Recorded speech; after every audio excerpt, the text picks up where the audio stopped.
High বন্ধুরা, মেঘলার বিনোদন থেকে সকলকে স্বাগত। তো এই দেখো, আমি আজকে আলু ভাজা করব।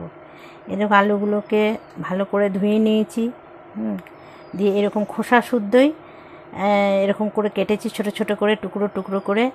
তো তোমরা তো খোসা ছাড়িয়ে খেয়ে দেখেছো, তো এরকমভাবে একটু করে দেখো, তোমরা খেয়ে দেখো, খুবই ভালো লাগবে। তো এরকম আমি কড়াইয়ে জল বসিয়েছি, তো এটা একটু ভাপিয়ে নেব।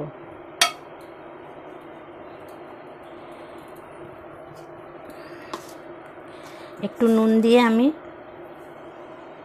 ভাপিয়ে নেব, একটু নুন দিয়ে জল দিয়ে আমি জাস্ট একটু ভাপিয়ে নেব আলুটাকে।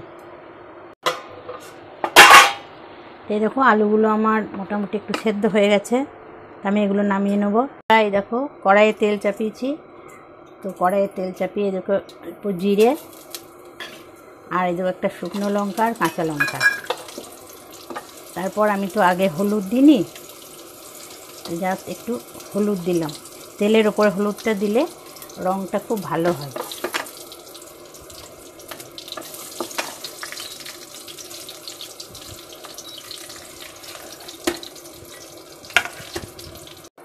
তো বন্ধুরা, এইভাবে তোমরা একবার আলু ভাজা করে খেয়ে দেখো, দারুণ সুস্বাদু লাগে। জাস্ট এই